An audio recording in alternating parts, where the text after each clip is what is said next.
Ya bano banjye muraho mumeze neza hano bari dofisha nk'ibisanzwe murakaza neza ku Burezi Rwanda TV.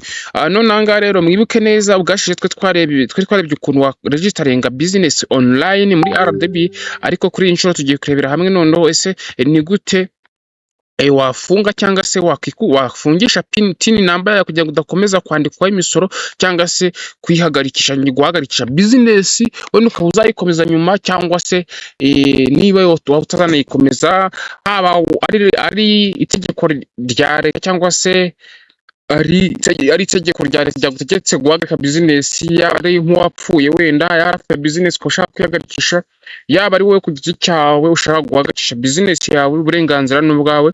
Hano ku Burezi Rwanda TV tugiye kurebera hamwe izo process zose ukuntu zikorwa, kandi mbibutsa neza ko ubwashije twe twarebye nyine ukuntu wagira wa registeringa business yawe. Muhawe ukaze ku Burezi Rwanda TV. Niyo gambegeza kuri YouTube channel, kanda subscribe ufungure inzogera tujye tuhanegeye cyose. Wowe hasanzwe nawe mushyashya kanda like kuri no video kugira ngo ize kubasha kugera ku bantu benshi cyane, ku banyarwanda benshi cyane. Mbibutsa neza ko ibi ni ibintu bikorerwa ku mafaranga ibihumbi rwose bitari munsi y'ibihumbi 10. Kindi namba nayo kwibona bigakorwa ku mafaranga agera ku 5,000 cyangwa se no kuzamura, ariko hano mpari nk'umwarimu wawe kazi. Binumvikana neza ko hano byo kurirwa umuntu yinjira byo ntabwo tubitindaho cyane. Ndabibutsa neza ko hano ku muntu warebye video y'ukuntu ducreatinga account muri RDB tukaregisteringa business, ibyo ni uruca abana arabizi cyane. Ahubwo twese turi kuri hano kuri hehe muri account yaki ya RDB cyangwa se Rwanda Development Board. Uramanuka hano hasi ubona ahantu handitse ngo registration business registration. Hano ntabwo hature, ahubwo turaza hano handitse iki amendment.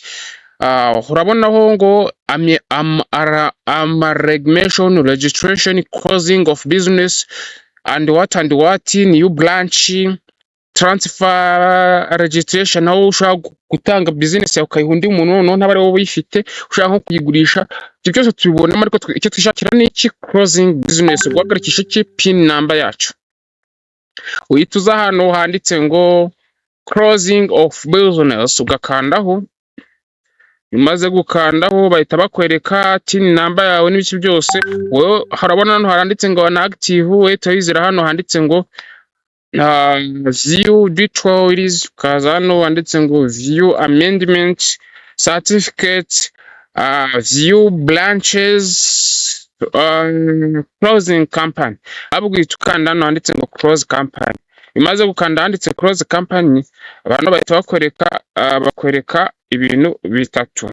Barakwereka ngo dissolution reason, impamvu nyamukuru ugiye kugira uce gufunga business yawe. Hano barakwereka ngo ni voluntary dissolution, kuyifunga ku giti cyanjye, ku bushake bwanjye. Court order, niba ari itegeko cyangwa se itegeko rinsaba gufunga business yanjye. Urugero wenda ushaka kuba utujuje ibisabwa gukora muri business kugira ngo business yawe operating, cyangwa se hari ibindi bibazo ufitanye na leta, cyangwa se hari ibyo wananiwe kumvikana neza ko itegeko ryo mu Rwanda ribivuga, uhitamo hano.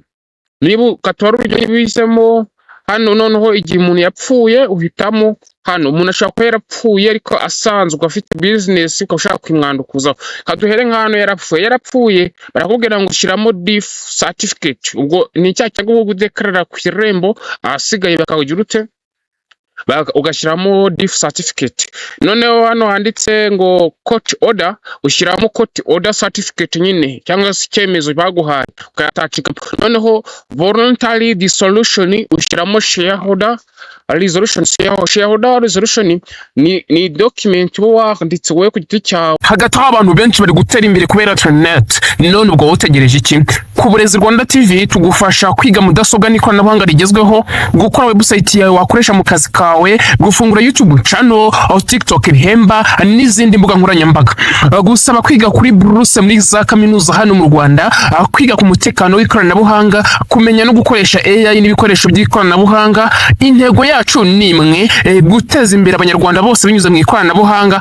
Tugira tuti uburezi, akazi na technology byose ni ibyawe. Kanda subscribe ku Burezi Rwanda TV, dukurikire ku mbuga zacu zose, dukomeze kuzamura umuryango mugari w'Uburezi Rwanda TV. God bless you. Imana ibarinde. we ifata umwanzuro ko ari wowe ushaka gufunga business yawe igihe muyifatanyije n'abandi bantu, ubwo urumva mwese musinyaho nk'abantu muyifatanyije, ariko ukibuka neza no gushyiraho icyo twita CRB, credit report cyangwa se clearance report, credit clearance nk'ibisanzwe kuvuga nyine ngo ni CRB. Iyi ngiyi ni igaragaza ko nta mwenda ubereyemo leta, ko ari ushaka kuvuga ngo okay, imisoro imaze kuba myinshi, ubundi wafunga iyi business yanjye, then warangiza ugahita ukora hano handitse submit. Katubikorere urugero, niba nkari nk'umuntu ku giti cyawe, uraza hano choose document, ushyiremo ya shareholder resolution, nyuma kwishyiramo haza kano gatike k'ubururu ngo file has been added successfully, then uze n'ahantu handitse ngo credit clearance cyangwa se CRB uyaploadingemo yawe, kandi bisa neza ko iyo CRB ntigomba kubirengeje amezi 3 gusa. Iyo wageze aba wayisabye uwo munsi, then urabona ko zamaze kugeramo, icyo ukora uza hano handitse ngo submit, ugakandaho submit, then ugategereza ukazaza gucekinga nyuma. So bye bye rero, mwe twabanye muri no video, nabashimira. Mujye mwibuka gusangiza inshuti zanyu niba mukeneye n'ubundi video nk'izi ngizi zibaha amasomo ajya atandukanye kuri RDB. Naho ubutaha tuzahura mu yindi video. Mujye mukagusangiza inshuti zanyu. Bye bye, God bless you, Imana ibarinde.